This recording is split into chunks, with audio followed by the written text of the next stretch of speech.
मुरली है अमृत की धारा, है धारा जो देती सुखों का सहारा।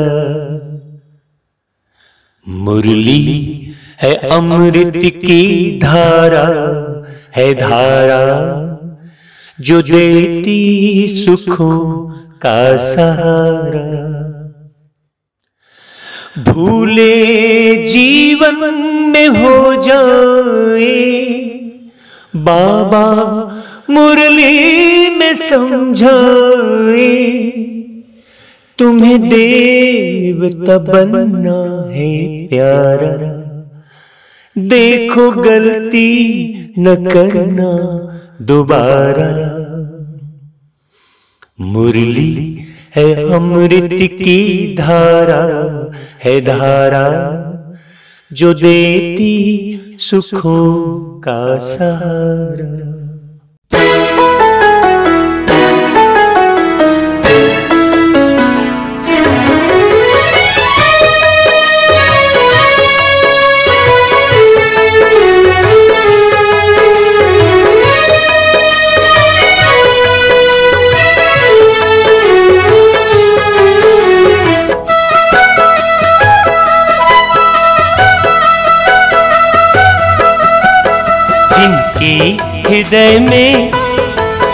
जिनके हृदय में राम नहीं, जिनके हृदय में राम नहीं, उनका दुनिया में कोई काम नहीं। जिनके हृदय में राम नहीं, उनका दुनिया में कोई काम नहीं। जिनको प्रभु की पहचान नहीं, उनको कहीं आराम नहीं। जिनके हृदय में राम नहीं।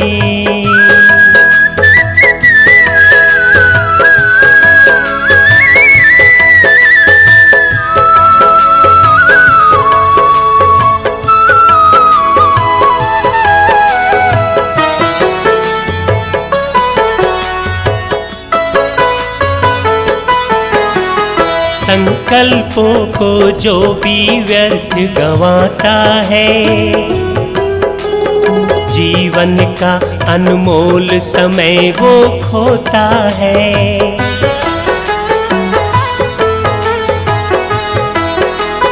संकल्पों को जो भी व्यर्थ गंवाता है, जीवन का अनमोल समय वो खोता है। जिनके बोलों में प्रेम नहीं, जिनके बोलों में प्रेम नहीं, उस वाणी का कोई दाम नहीं। जिनके हृदय में राम नहीं।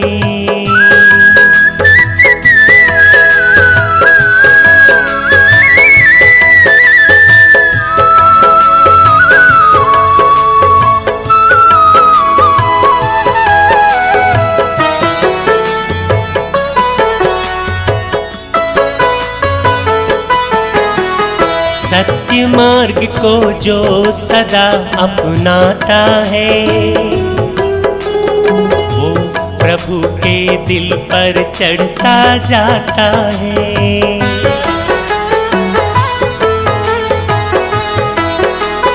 सत्य मार्ग को जो सदा अपनाता है, वो प्रभु के दिल पर चढ़ता जाता है।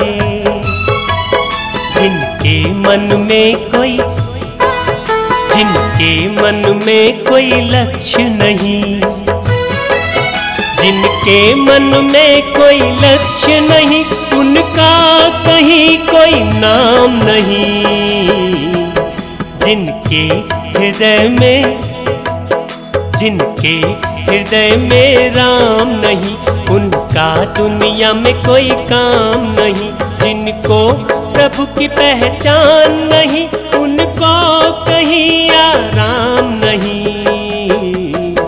जिनके हृदय में राम नहीं, उनका उनका दुनिया में कोई काम नहीं, जिनके हृदय में राम नहीं। उनका दुनिया में कोई काम नहीं, जिनको प्रभु की पहचान नहीं, उनको कहीं आराम नहीं। बाबा ने कहा कि हमें योग बल से इस सृष्टि पर जीत हासिल करनी है, विश्व महाराजा का पद पाना है। बाबा ने लक्ष्य दिया, लक्ष्मी नारायण बनना है। तो जो बच्चा लक्ष्मी नारायण बनने के लक्ष्य को धारण करता है, डिसीजन लेता है कि मुझे बाबा के डायरेक्शन प्रमाण सतयुग में सबसे प्रारंभ में उतरकर ऊंचते ऊंच लक्ष्मी नारायण का ही पद पाना है। जब वो ऐसा दृढ़ लक्ष्य रखता है अपना, तो वो लक्ष्य, वो संकल्प, वो अंदर की भावनाएं वो बाबा के पास तक पहुंचती है। तो उस बच्चे को बाबा सकारात्मक रूप से पावरफुल होकर, नॉलेजफुल होकर, लवफुल होकर बाबा उस बच्चे की पूरी मदद करता है। हाँ, वास्तव में प्यारे बाबा ने इस धरती पर आकर जो कुछ लोगों का चयन किया, वो एक बेहतर सतयुगी सृष्टि के निर्माण के लिए किया। लेकिन यहां की जो परिपाटी चल रही थी मानवीय गवर्नमेंट की, उसमें एनजीओ बनाना, संस्था बनाना, ये सिस्टम था। इसीलिए शिव बाबा जब धरती पर आए तो वो ये सोचकर धरती पर नहीं आए कि मैं एक संस्था बनाऊंगा, कि मैं एक विद्यालय खोलूंगा। नहीं, बाबा ने ब्रह्मा बाप खड़ा किया। तो बाप खड़ा किया मतलब फिर बच्चे, माना एक परिवार। शिव बाबा ने एक पवित्र परिवार की रचना की। लेकिन इस मानवीय गवर्नमेंट के हिसाब से कुछ नियम कानून का पालन करना पड़ा, इसीलिए एक संस्था का नाम देना पड़ा। वास्तव में ये जो ज्ञान है, ये संस्था के हिसाब वाला कोई ज्ञान नहीं है। ये ज्ञान तो एक बहुत सुंदर, सुखद, प्रेम रस से भरा हुआ, आदर सम्मान से भरा हुआ परिवार बनाने का एक एम है, एक उद्देश्य है बाबा का, जो पूरी सृष्टि में एक भी परिवार कलंक रहित नहीं रह जाता, एक भी परिवार पवित्र नहीं रह जाता, एक भी परिवार सत्य नहीं रह जाता, एक भी परिवार ईमानदार नहीं रह जाता। वो परिवर्तन करने के लिए प्यारे बाबा ने इस धरती पर एक अलौकिक बाप और एक अलौकिक मां की स्थापना की। अब जो भी बच्चा इसमें आया, अगर उसने इस गहराई को समझ लिया, तो उसने अपना लक्ष्य केवल अलौकिक मां और अलौकिक बाप की तरफ ही घुमाया। बाकी जो भी मानवीय सरकार के आदेश के हिसाब से जो दूसरे नियम कानून बनाने पड़े, उससे उस लक्ष्य लेने वाली आत्मा को कोई ध्यान नहीं गया। वो सिर्फ अपने लक्ष्य पर लगा रहा। तो बाबा वास्तव में योग बल से नई दैवी सतयुगी सृष्टि की स्थापना का कार्य करा रहे हैं। अब योग बल क्या है? योग बल है कि अच्छा है या बुरा है, ये ऐसा है वैसा है, हमें बाबा की बातों में सोचना नहीं। और जो बाबा के द्वारा बनाए हुए निमित्त, जो निमित्त हैं, मान लो बाबा ने कहा कि ये ब्रह्मा बाबा है। अब ब्रह्मा बाबा कोई गलती करता है तो भी आप उनके हाजी का पार्ट बजाओ, क्योंकि उसमें जिम्मेदारी फिर इनकी हो जाएगी। लेकिन आप हाजी का पार्ट बजाओ, आप उसमें अपनी मनमत मिक्स नहीं करो। ये बाबा ने मुरलियों में कहा। तो योग बल मना हाजी का पार्ट बजाना। जैसे हम लौकिक में अपनी मां से कहा करते थे कि मां, ये शरीर का निर्माण आपने अपनी गर्भ में किया है, तो इस पूरे शरीर पर अधिकार आपका है। यदि आप मेरी बिना गलती पर भी आप मेरा हाथ भी काट देते हैं तो भी मैं उफ नहीं करूंगा, क्योंकि ये हाथ तो आपका ही है। अब वो आप जानो कि मेरे हाथ काटने से आपको अगर सुख मिलता है जीवन भर तो आप काट सकते हो, क्योंकि इस हाथ पर तो अधिकार आपका है। ऐसा मैं लौकिक में अपने माता पिता से ये कहा करता था और हाजी का पार्ट बजाया करता था। लौकिक में भी माता पिता ने हमको जन्म दिया, तो जो शिक्षा दे रहे हैं हमें हाजी का पार्ट बजाना है, और हम हाजी का पार्ट बजाते रहे तो पूरे परिवार में सबसे ज्यादा धनवान हम ही बने। हमारे बहुत बड़े परिवार रहा, 5 भाई और 4 बहनें, सब उसमें हम आज प्रमुख रूप से देखते हैं। हर प्रकार से प्यारे बाबा ने धनवान हमको ही बनाया। ये माँ बाप की दुआएं भी थी लौकिक में। वैसे ही लौकिक माँ बाप के बाद अलौकिक माँ बाप का परिचय तो मुझे किसी शास्त्र में, किसी ग्रंथ में मिला ही नहीं। ना साकार में कोई अलौकिक माँ बाप मिला, कहीं नहीं मिला। हम बहुत सारी संस्था में गए, लेकिन अलौकिक माँ बाप नहीं मिला। अलौकिक माँ बाप कहाँ मिलेगा? जहां पारलौकिक बाप आएगा वहीं अलौकिक माँ बाप मिलेंगे। तो जब मैं यहां आया, है ना, बाबा के घर में कहें, हम संस्था नहीं बोलते, जब मैं बाबा के घर में आया तब मुझे अलौकिक माँ बाप की प्राप्ति हुई। अलौकिक माँ बाप की प्राप्ति कब होगी? जब मैं लौकिक से उठकर अलौकिकता की तरफ बढ़ूंगा। खुद जब मैं खुद अलौकिक होऊंगा तब मैं अलौकिक माँ बाप को पहचानूंगा। मैं तो साकार में यदि बहन भाई को ही देखता रहूंगा, साकार में उनकी गतिविधियों को देखता रहूंगा, तो मैं अलौकिक माँ बाप को पहचानूंगा ही नहीं। मैं तो बहन और भाई को ही पहचानते बैठा रह जाऊंगा। तो वास्तव में योग बल से सृष्टि की रचना, योग बल से पूरे विश्व की बादशाही प्राप्त करना क्या है?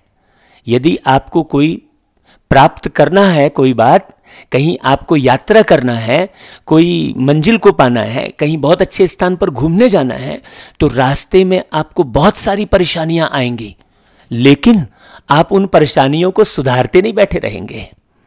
आप क्या करेंगे? क्योंकि आपने लक्ष्य रखा है, आपको गंतव्य तक पहुंचना है, तो रास्ते में कई सारे नियम विरुद्ध कार्य आपको दिखाई देंगे, कई सारी परेशानियां भी दिखाई देंगी, लेकिन सबको लांघते हुए आप अपने लक्ष्य पर ही निगाह रखेंगे।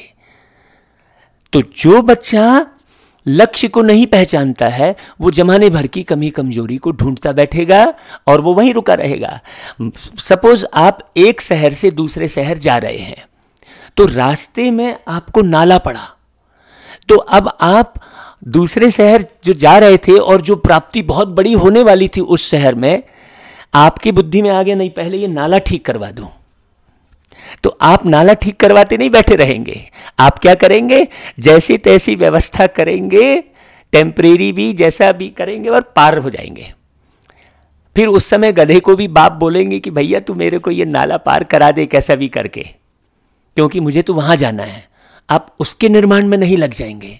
उसी प्रकार बाबा का ज्ञान ये कहता है कि यहां पर स्वनिर्माण मुख्य है। मूल लक्ष्य बाबा ने स्वनिर्माण का दिया है कि बच्चे तुम्हें क्या बनना है? लक्ष्मी नारायण बनना है तुम्हें। बाबा प्रत्येक बच्चे से पार्टिकुलर बात करके बोल रहा है, तुम सबको लक्ष्मी नारायण बनना है, ऐसा नहीं बोल रहा है। कौन कौन लक्ष्मी नारायण बनेगा? हाथ खड़ा करवा रहे हैं बाबा। बाबा ये नहीं कह रहे तुम सबको लक्ष्मी नारायण बनना है, तुम्हें लक्ष्मी नारायण बनना है कह रहा है। इसका मतलब क्या हो रहा है कि बाबा प्रत्येक बच्चे से व्यक्तिगत बात कर रहे हैं, अब जो बच्चा उस व्यक्तिगत बात को समझ जाएगा वो कहीं भी नहीं उलझेगा, वो उलझेगा ही नहीं कहीं, ना वो कहीं कमी कमजोरी देखेगा, ना कहीं सरकमस्टांस को देखेगा, ना कुछ भी नहीं देखेगा। उसकी बुद्धि में तो सदैव क्या रहेगा? लक्ष्य रहेगा। और वो याद की यात्रा में और अपनी यात्रा में लगा रहेगा। उसको बाबा ने कहा, बच्चे तुम याद की फांसी में लटक जाओ। याद की फांसी में लटक जाओ मतलब फांसी में आदमी क्या हो जाता है? फांसी में लटक गया तो क्या हो जाएगा? इस दुनिया से पूरा स्वाहा, नई दुनिया की रवानगी, उसकी नई यात्रा शुरू हो जाएगी उस आत्मा की। तो बाबा ने याद की फांसी में लटक जाओ जो कहा, उसका रहस्य क्या है? उसका रहस्य ये है कि यहां का हमें कुछ भी दिखाई नहीं दे रहा है, ना बाहर की दुनिया का कुछ दिखाई दे रहा है, ना मेरे को यहाँ की अलौकिक दुनिया का कुछ दिखाई दे रहा है, मुझे तो सिर्फ अपना लक्ष्य दिखाई दे रहा है। तो जो लक्ष्य को देखकर कार्य करेगा वो केवल बाबा और बाबा की मुरली पर ही पूरा ध्यान देगा। बाबा, बाबा की मुरली और बाबा की मुरली के आधार पर मैं स्वयं चल रहा हूं कि नहीं, बस केवल इतना ही गौर करेगा वो। और ऐसा करके वो एक बहुत बेहतर साम्राज्य की स्थापना कर लेगा। हां, इसलिए हम कहते हैं कि अगर आपको कहीं भी किसी भी किस्म से कहीं उलझन आ रही है, कहीं आप अटक रहे हैं, कहीं आपको कमी कमजोरी दिखाई दे रही है, तो आप करके दिखा दो भाई। अगर आपको बहुत अच्छी बात है, कमी कमजोरी देखना तो बहुत अच्छी बात है, लेकिन फिर उसे पूरा कौन करे? बाबा ने भी हम बच्चों के अंदर कमी कमजोरी देखी, लेकिन फिर उस कमी कमजोरी को मिटाने की विधि भी सिखाई कि बच्चे तुम्हारे अंदर अगर ये विकार है तो तुम ऐसा करोगे तो उससे जीत हासिल कर लोगे, तुम ऐसा करोगे तो तुम नींद पर जीत हासिल कर लोगे, तुम ऐसा करोगे तो तुम शारीरिक बीमारियों पर जीत हासिल कर लोगे। बाबा ने एक एक पॉइंट पर बहुत अच्छी मुरलियां चलाई हैं। बस हर एक बच्चे का लक्ष्य ये होना चाहिए कि वहां जाकर हम बाबा और बाबा की मुरली को उठा के ले आए और स्वयं आत्मा को तिलक देने का पुरुषार्थ करें, हम ऐसा बने। तो योग बल ये है। तो हम क्या करेंगे? वहां हाजी का पाठ बजाएंगे, बस। फिर हम थोड़ी देखेंगे, फिर हम अपना तन मन धन जन सब सफल करेंगे। क्योंकि यदि जो बच्चा ज्ञान में चल रहा है उसने चारों चीज सफल नहीं की तो उसे पदम गुना कैसे मिलेगा? धन को सफल करेगा तो धन मिलेगा, मन को सफल करेगा तो कई गुना मन मिलेंगे, ढेर सारे मन मिलेंगे सहयोगी, और जन को सफल करेगा तो तुम्हारी प्रजा बनेगी। तो सफल करने की बात है हर एक चीज, तन मन धन जन, समय श्वास संकल्प, ये सब सफल करने की बात है। तो जो जितना ज्यादा ज्ञान उठाएगा वो उतना ज्यादा सफल करना सीखेगा। और यदि ज्ञान के अलावा कुछ और उठा रहा है यदि कोई व्यक्ति, तो फिर वो क्या होगा?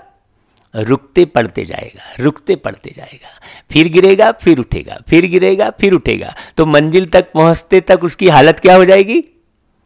गिरने और उठने करके मंजिल तो पहुंचेगा ही वो, लेकिन गिरकर उठकर मंजिल पहुंच रहा है। तो मंजिल तक पहुंचने तक क्या हो जाएगा? उस मंजिल के सुख पाने के लायक वो खुद ही नहीं रह जाएगा है। इसीलिए हमें प्लेन होकर चलना है। बाबा कहता है प्लेन बुद्धि, प्लेन बुद्धि, नॉट प्लानिंग बुद्धि। अब ये प्लानिंग हो गई कि इसको ऐसा करना चाहिए, उसको वैसा करना चाहिए, इसको ऐसा नहीं होना चाहिए, उसको वैसा नहीं होना चाहिए। नहीं, ये प्लानिंग बुद्धि हो गई। मुझे क्या करना है, ये मैं कौन सी ऐसी सर्विस करूं बाबा की जिससे ये ज्ञान ज्यादा से ज्यादा लोगों तक पहुंचे और लोग उस ज्ञान को अप्लाई करने में सरलता महसूस करें, बहुत सहज तरीके से उस ज्ञान को धारण कर लें, तब तो वो प्रजा बनेगी भाई, तब तो आप ऊंच पद पाते चले जाएंगे। तो बाबा ने कहा ऊंच पद पाने का आधार क्या है? योग बल। तो अब सेकंड योग बल का अर्थ क्या हो गया? योग्यता का बल। मैं अपनी कैपेसिटी को बढ़ाऊं, मैं अपनी क्वालिटी को बढ़ाऊं, पूरे समय स्वदर्शन चक्रधारी बनूं, बाबा ने कहा। तो जो बच्चा पूरे समय स्वदर्शन करेगा वही आगे गेन कर पाएगा। ये तो रेस है, बाबा ने कहा बच्चे तुम रेस करो, रीस नहीं करो। बाबा की एक एक पॉइंट कितनी गहनता लिए हुए है पॉइंट, देखो। अगर उस पॉइंट की ओर यदि हम गौर करेंगे तो ज्ञान तो विस्तार में रहेगा, लेकिन हम पॉइंट बने रहेंगे। फिर हमारे दोनों नैनों में वो शिव बाबा पॉइंट के रूप में दिखाई देगा। बिंदु हमारे नैनों में एक अलग रूहानी चमक होगी। हमारा चेहरा सेवा कराएगा, हमारे संस्कार सेवा कराएंगे। ये बड़ी गहरी समझने की बात है, बाबा कहता है। तो समझा भाई क्या करना है? बाबा हमेशा कहते हैं, खूब प्यार से पढ़ाते हैं। संडे की मुरली हो, मंडे की मुरली, आप अच्छे से उठाकर पढ़िए। जितना ज्यादा आप मुरली का मनन चिंतन करेंगे, जितना ज्यादा मुरली पढ़ेंगे, उतना एक्यूरेसी समझ में आएगी। और यदि हम ये रिट्रीट सेंटर, वो सेंटर, वहां ऐसा नहीं होना चाहिए, ये करते रहेंगे तो मेरा समय किस में बीतेगा? किस में बीतेगा? आप रुक गए, लेकिन उधर तो देरी हो गई। जिस लक्ष्य की ओर बढ़े थे उधर तो गया, तुमने निर्माण कर लिया 2-4 लोगों को पार करने के लिए वो नाला। ऐसा नहीं है। जब मैं स्वयं बनकर दिखाता हूं तो बाबा ने कहा कि मुझे देख और करेंगे। ये मूल बात है। दुनिया में यही तो भूल हो रही है कि व्यक्ति स्वयं का निर्माण ना करके संसार का निर्माण करने की फिक्र में रहता है। हमारा तो एक ही लक्ष्य है कि मैं किसी को नहीं बदल सकता भाई, मैं किसी को नहीं बदल सकता, और ना ही किसी के बदलने का इंतजार करना चाहिए। ना तो किसी को बदल सकते हैं या किसी के बदलने का इंतजार करें, ऐसा नहीं होना चाहिए। नहीं तो हम पुरुषार्थ में ढीले हो जाएंगे। वो पॉइंट हमको पुरुषार्थ में आगे नहीं बढ़ने देगी, हमारे लक्ष्य तक पहुंचने नहीं देगी। तो ऐसी बात है। अच्छा भाई, ओम शांति। इन सांसों का क्या है भरोसा, जाने कब ये साथ छोड़ दे। इस दुनिया का क्या है भरोसा, इस दुनिया का क्या है भरोसा, जाने कब ये हाथ छोड़ दे। इन सांसों का क्या है भरोसा, इन सांसों का क्या है भरोसा, जाने कब ये साथ छोड़ दे, जाने कब ये साथ छोड़ दे।